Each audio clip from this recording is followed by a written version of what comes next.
Hello everyone, and welcome to the first video in another engine rebuild series. For those of you who follow the channel, you will have seen our workshop update a month or so ago. We've got a Gardner 2LW in for rebuild. That's for a simplex loco on the Isle of Man.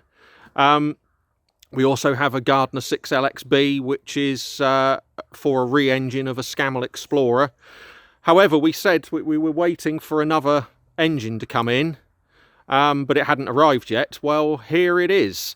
This is a 1952 Gardner 2LW. This engine has come to us complete with its 2-speed Hunslet gearbox. This is the original engine and gearbox for the loco that you would have seen at the start of the video. Again, this is also for a railway on the Isle of Man. It is in for complete overhaul of the engine and gearbox. But before we begin, the engine is a very dirty, disgusting, snotty mess. So we're going to get it a bit cleaner before we start taking it to pieces. Here we go with the 2LW separated from its film of gunge and muck and back in the workshop. It's not looking terrible. It's not heavily corroded externally, which is good. Just quickly check engine numbers, see what we've got. On the front of the pump, it says 92000, which is 1952. And then on a 2LW, on an LW series engine, the engine number's down here, behind the injector pump. And you can also see that also says 92000. And we come round to the flywheel, and it is also stamped 92000. So this engine is all numbers matching at 1952. So doesn't appear to have been swapped parts around on this engine over its life. I would say, from colour disparity between various different bits, it's had a replacement block at some point, or the block has been off and repainted and put back. But anyway, with it now removed of much of the gunge that was on the outside, we'll start on its teardown. So we'll start with getting the rocker cover, lifting eyes off, and the manifolds on the other side. This engine is already missing its injector pipes and injectors. The injectors had not long been serviced when the engine was sent in to us, and they were removed by the owner to go in the other engine in another loco. So we do have a set of injectors with this, but they have already been removed. They need servicing. So we'll get the top end open.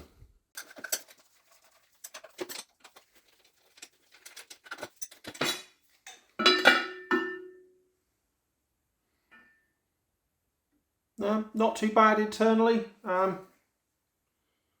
Little bit grubby. Obviously there's a bit of moisture, but that'll be from where the engine was steam cleaned, I expect. Okay, not looking bad. We'll get the lifting eyes off.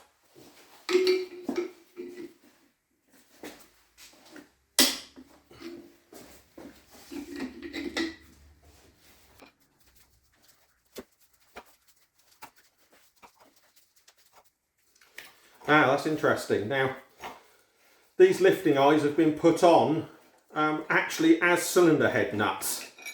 There is no nut below them into the cylinder head. That's not correct. There should be a nut there, so we'll need to correct that when the engine goes back together again. But as you can see, there was no nut below the lifting eye. So the other one is the same.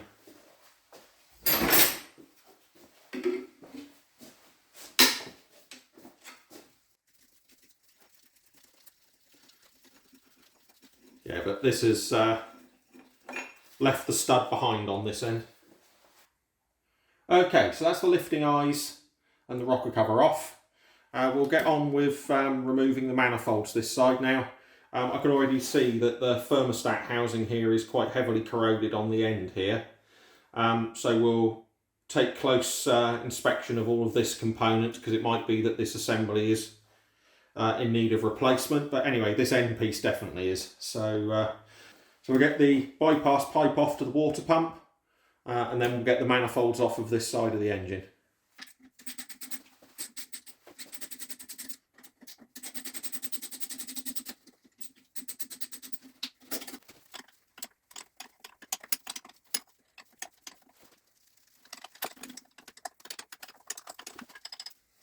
There we go, that's the bolts out.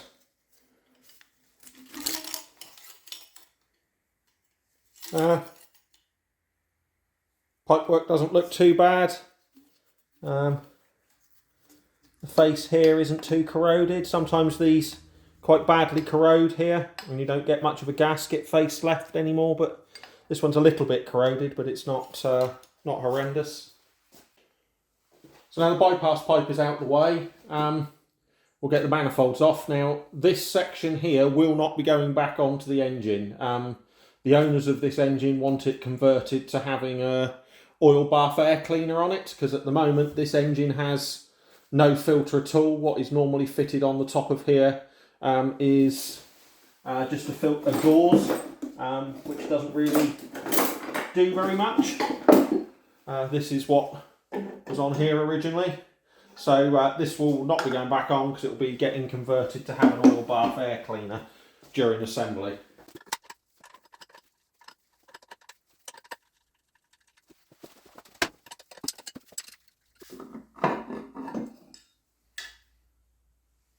Bit dirty inside, but not looking too corroded. Okay, so I'll try and separate these two bits on the bench. I'm not going to try and do it here. So we'll get these two undone and remove the manifolds.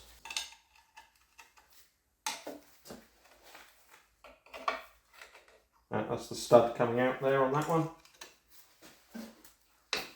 Same on that one. Now, these are steel nuts onto steel studs, so quite often these, because of the heat, these grow onto the end of the studs.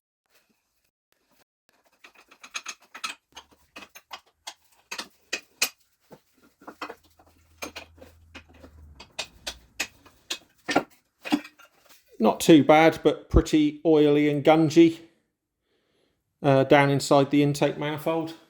Okay, so with the manifold removed, one difference you'll see between these and the later LXBs, if you've watched the other engine rebuild series we've done, is although these have the same exhaust manifold seals, so here and here, on an LW there is no seal on the inlet manifold. So on the LXBs there's a insert piece that goes here with an O-ring seal in it. Well, O-ring seal on later engines, but there's nothing at all on the LWs, it's just metal to metal. There you go, that's the seals. Now these are the same as what are on the exhausts on an LXB. So with that removed, we will take the thermostat housing off the end of the top water rail and get the top water rail off.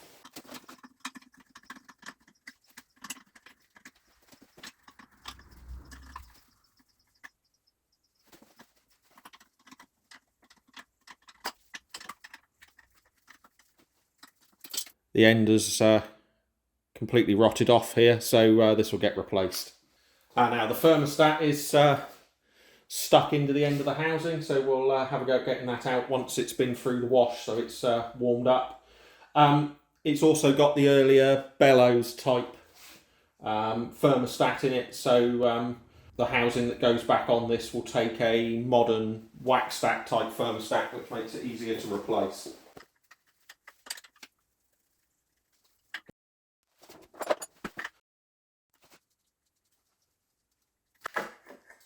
There we go, that's the thermostat housing removed. Now, so here you go, this is the thermostat.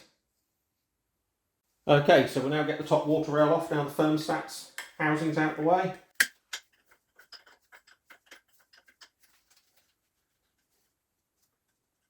Okay, I did get a comment on one of the videos for the LXB about what we do to make sure that we don't muddle up nuts and bolts and stuff like that. Well, actually, in a lot of cases, we replace most of the fasteners.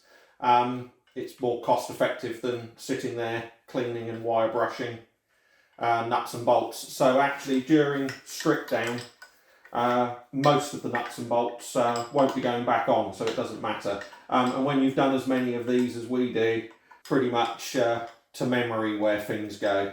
So like all of these nuts and washers, they'll get replaced, they won't get cleaned up and put back on.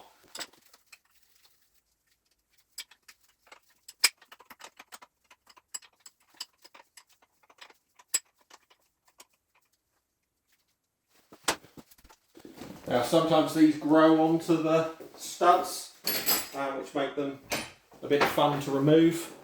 Don't think this one's too bad, no.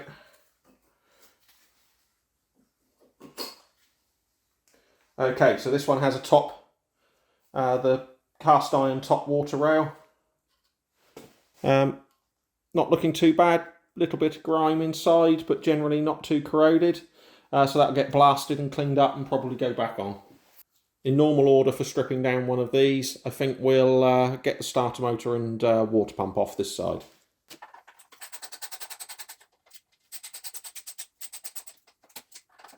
Now, this pipe here runs over to the far side of the engine, has got a grease nipple on. Now this is to grease the bearing in the water pump. Now on the later pumps they have a sealed bearing and don't need that, so this won't be going back on when the engine is rebuilt, because the water pump will be rebuilt with the new latest type unit seal and sealed bearings, so this will actually get blanked off here.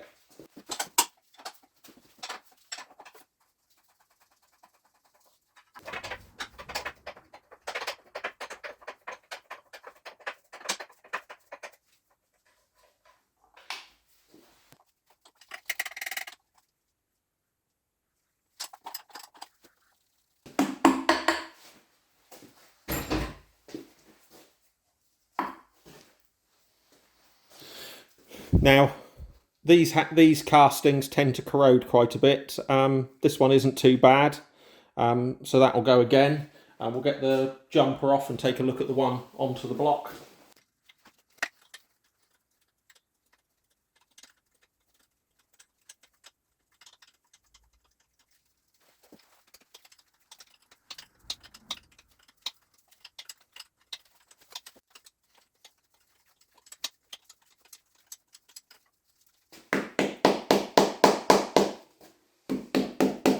Right, yeah, this one is grown onto the stud, so we'll have to warm this up to get this off. So I'll move on to the water pump for now. We'll come back to that once the starter and water pump's out of the way.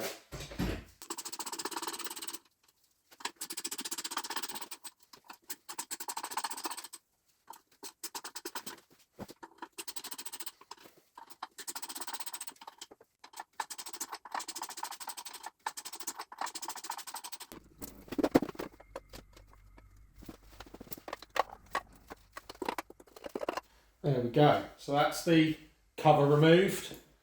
Bit grubby and disgusting, but not too badly pitted. So for those of you that have watched the 6LXB rebuilds, will notice something different here. Now this has got the much earlier type impeller in it. Later versions of the LW like this and the LXBs will have a 6-blade impeller, which are also straight, not swept like this. This pump also has a carbon seal here. When we get all the pump off, I'll get this stripped down and I'll show you the difference in a later video between this and the later unit seal type pump. But we'll carry on, get this pump off as a unit, and the engine will get a recon unit during rebuild.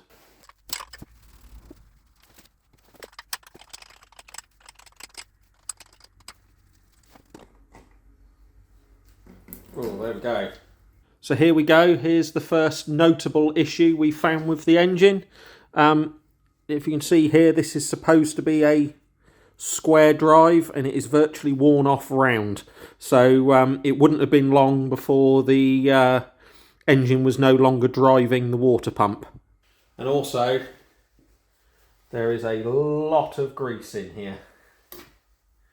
That is all grease that has come out the pump at some point. Does mean it's not corroded in there though. So with the water pump removed, we'll get the starter motor off. We won't look at the starter motor in much depth because we'll be swapping that out for a service exchange unit. But for those that are interested, this is a CAV BS5 starter motor. I'll check the voltage on it in a minute, but I think it's 12 volt because these are available in both 12 and 24.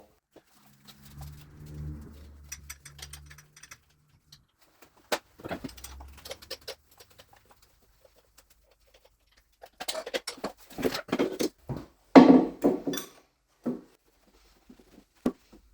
Yes, so this is a 12 volt starter motor, this one. You can also see that the try and get it to focus, that the pinion on the starter motor is quite worn, both on the sides of the teeth and on the end where it's been hitting against the flywheel. So I'll get this pin out so we can remove the straps, and then the same to remove the studs here at the bottom. There we go. Now I'll take this lower one out once we've got this out of the way because I can't quite get to the end of the stud easily, so we'll do that at a later date. Okay, so as I mentioned earlier on, this is seized on, so we'll need heat to get that off. This will just be a bit easier when we've got the flywheel and the starter motor bracket out of the way, so we'll do that later. So we'll move around the other side of the engine and start removing oil pipe work and the cam box. Okay, so we'll start with the fuel and oil pipe work and get that out of the way.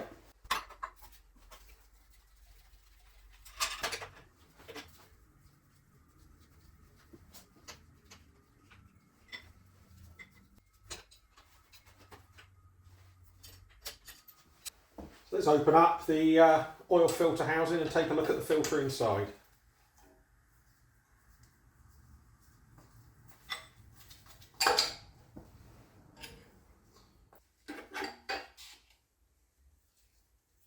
So relatively new looking filter in it, genuine one as well, not too grubby inside. Okay, so we'll get this thrown away and then open up the drain on the bottom to get rid of the last of the oil that's in it.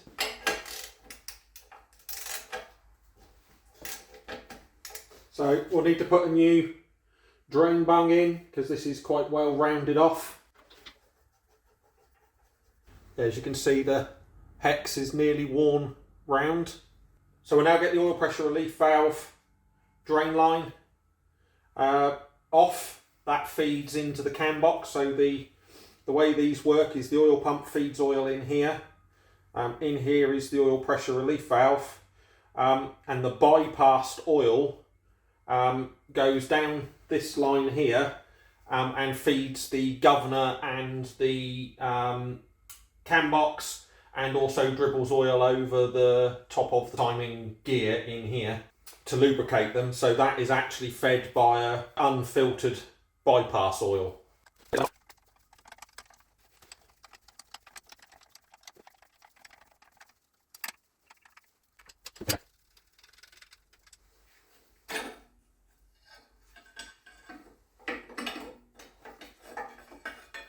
So first thing of note here is this pipe has been damaged at some point and repaired. There's a brazed area on it here. So we'll speak to the owners of the engine as to whether they want this replaced or they're happy with it as it is. It's not doing any harm, but just doesn't look very pretty.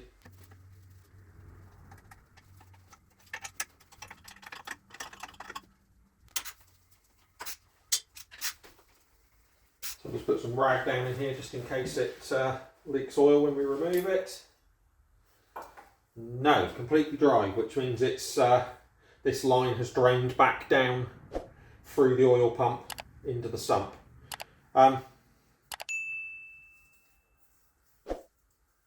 Again, this pipe here has also been repaired at some point. So we'll now get this pipe off, which is the outlet from the oil filter assembly down to the main bearings.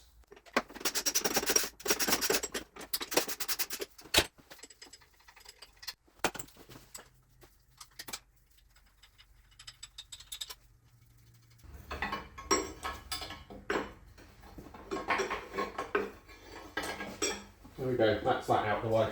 Okay, so we're going to open up the pressure relief valve and take a look at the internals, see what they're like.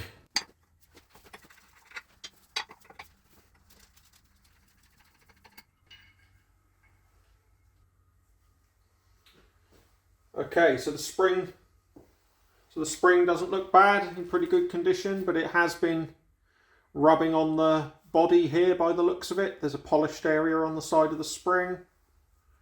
There's also a little bit of marking on the piston itself, but not too bad. So we can now remove the oil pressure relief valve body. We'll split this from the filter housing.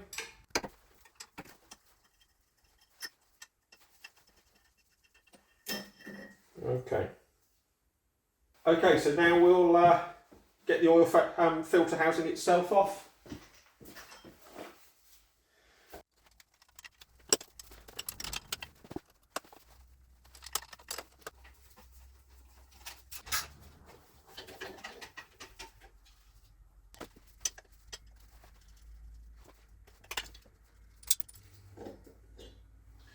There we go, that's the oil filter housing off. Oil filter housing out the way, we'll get this adapter bracket off. And then once we've done that, we'll remove the fuel filter assembly so that we can remove the cylinder head. Oh, that nut was loose.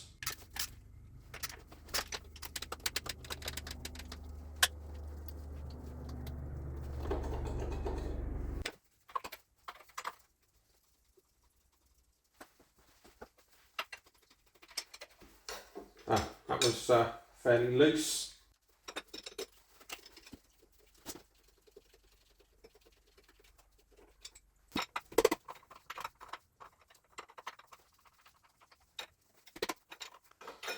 We're taking all of these out now because it's a bit easier than trying to chase the housing around the bench while you do it removed.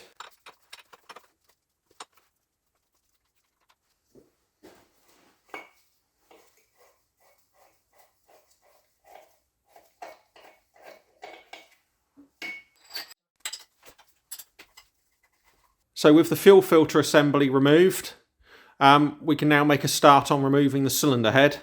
So we'll get the side plates off, get the rocker shafts out and the rocker arms, take the push rods out, and then we'll get the bolt head unbolted and lift it off the engine.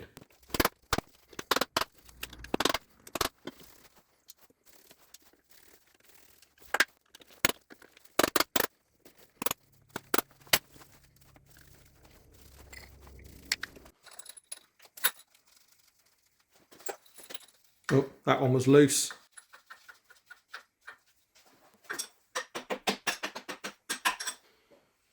Okay, so that's the cylinder 2 rocker shaft out. Got a bit of water marking on it, but no big wear areas, although I can just about feel the wear at that end. So we'll mic these up, but it may well be that these need to be replaced. Okay, so the inlet valve rocker, you can see there's a small polished area there. I can feel that. So we'll be redressing the faces of the rockers when it goes back together again. And a similar wear area on the exhaust one.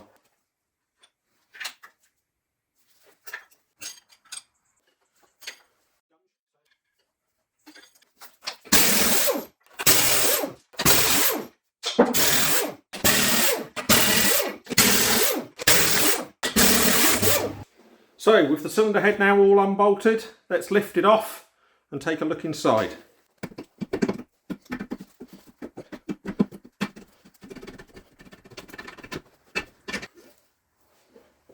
So with the cylinder head out the way, we'll take a look at the cylinder bores.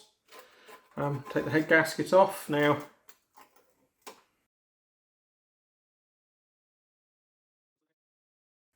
the head gasket is a little scorched in a few areas here. You can see the markings on the top of the block as well. So I think we'll find if we check this for flatness that it isn't. There's some quite heavy scores in the top of this block. So block and cylinder head will get those refaced because this is only a tin shim. So if these two faces aren't to the correct surface finish, then you do tend to get leaks. So we'll remachine this and the face of the cylinder head.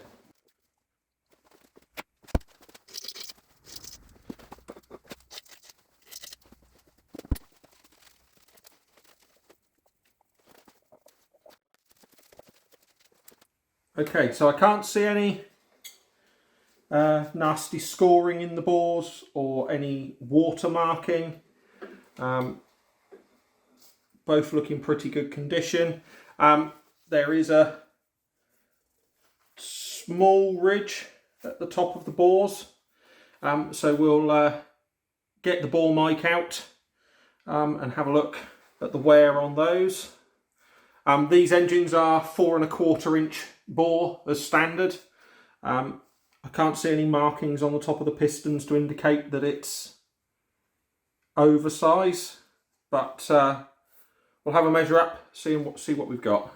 Okay, so this bore gauge has been zeroed for 4 1/4 inch bore, so we'll just have a quick check.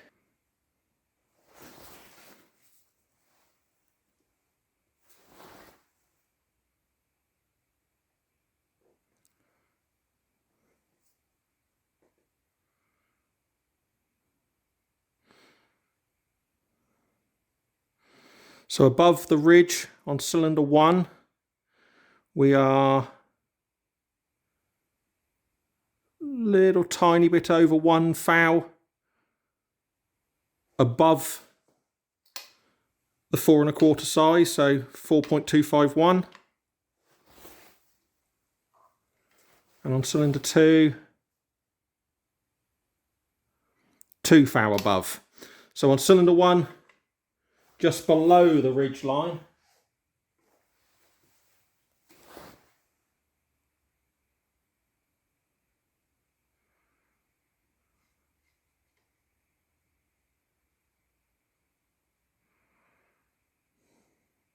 two thou. A bit further down, edging towards 2.5. 2 thou.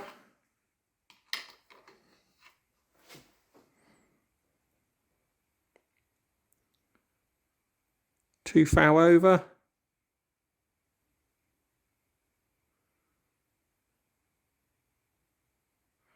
2.5 thou. So that isn't bad. The cylinder block has a little tiny bit of wear, but it's actually pretty good. So what we'll do now is we'll move on, get the cam box off and out the way so we can remove the cylinder block.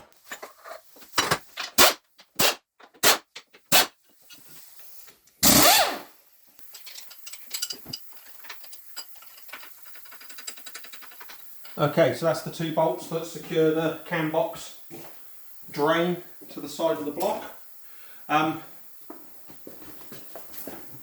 The drain arrangement on these on a 2 and a 3LW is different to that on a 4, 5 or 6. So we'll get the advance and retard unit out and get the AML fuel lift pump off so that we can unbolt the cam box.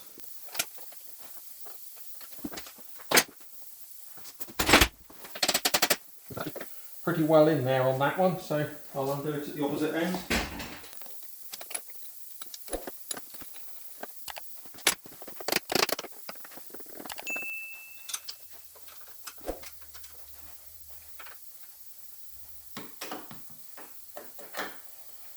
There we go. That's the advance and retard link off. Now, you can see, hopefully you can see, there's quite a bit of wear in the pin at that end. So we'll need to sort that, and the other end is not great either.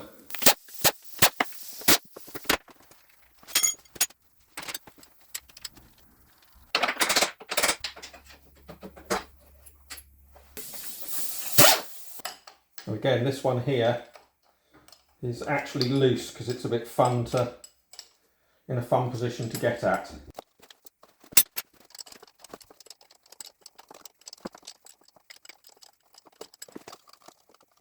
The lift pump has been put on with no gaskets, so it would have been leaking there and leaking here by the looks of it. Okay, with the lift pump out of the way, we can start removing the nuts that physically hold the cam box on the crankcase.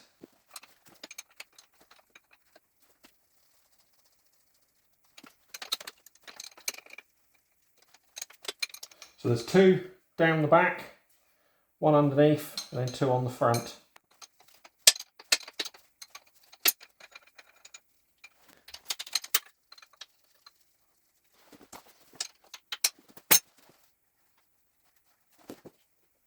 Yeah, that pulled away.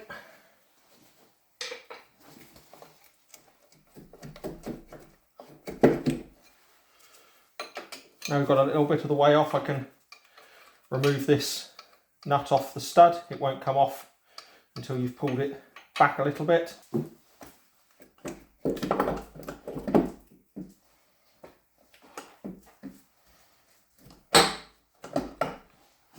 So we'll take a look at the cam box and injector pump top at a later date in another video, but we'll now move on with getting the cylinder block unbolted.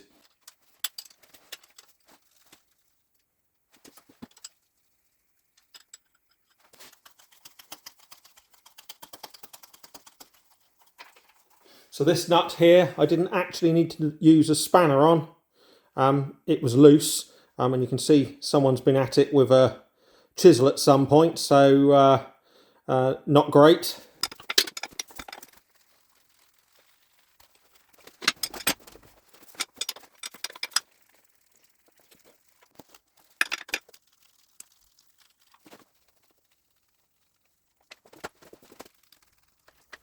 Okay, so that is the block now unbolted from the crankcase, so time to lift it off.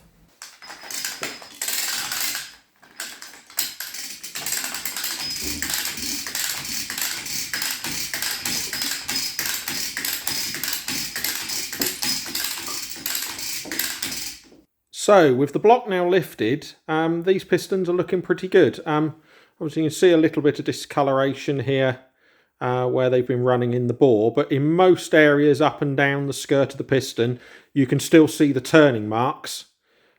There's no excessive play on the top piston rings, so I would say that this engine has had a block or new liners and new pistons in the not too distant past. Anyway, that's all we've got time for on this video. I hope you've enjoyed the teardown so far. Thank you for watching. If you've enjoyed watching this video, please consider liking and subscribing. Thank you for watching, and see you next time.